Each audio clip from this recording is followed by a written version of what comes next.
So a lot has changed technically since Mortal Kombat. So the tech team's been hard at work with an all-new real-time lighting system. They have an all-new character material system, so the characters look really realistic. We have multi-threaded the renderer, so we can just sort of render more stuff on screen, so the game looks really incredible. Our engineers have really pulled out all the stops and are squeezing every bit of performance that we can get.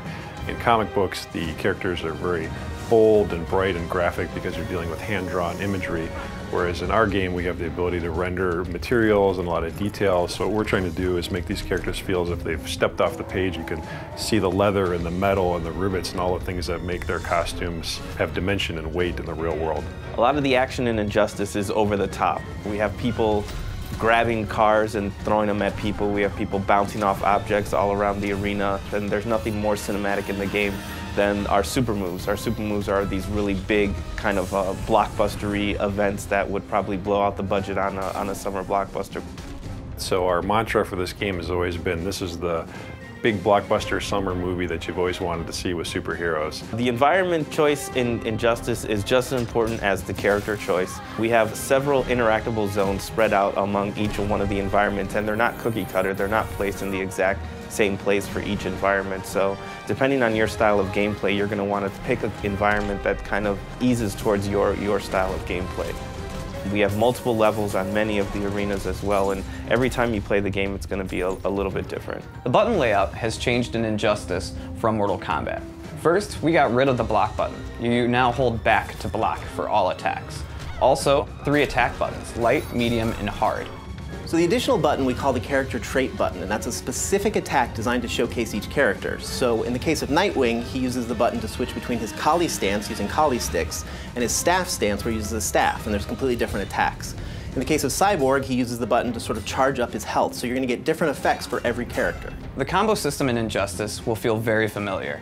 Instead of using a special move to start a combo, you actually will use your special moves to link combos. You can also cancel out of a combo to link into a level transition or into a pop-up. DC's been incredibly supportive on this project and actually pushing us to take things farther than we ever thought we'd be able to get away with.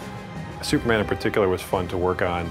We had a lot of freedom with trying things as far as materials and adding little armor bits and playing with the way that his logo ties into his cape, things like that, which normally you'd think you wouldn't have the freedom to play with such an iconic character, but DC was very supportive the whole way. The coolest thing about working on Injustice is obviously learning a lot more about the DC lore. DC has such a wealth of information and such a wealth of knowledge about their characters that it's really fun to kind of pick the brain of working with them and figuring out what would make their characters fit in kind of the NetherRealm universe. You know, if Superman had to fight in a hand-to-hand fight, what would he do? What would Catwoman do in that kind of situation? What excites me about working on Injustice is we get to play with superheroes. We get to make Superman, Batman, The Flash, Harley Quinn, characters that we've seen in cartoons and grown up with our entire lives. So to put fighting styles to each one of those characters and special moves has been really a privilege. Working on Injustice has been very exciting.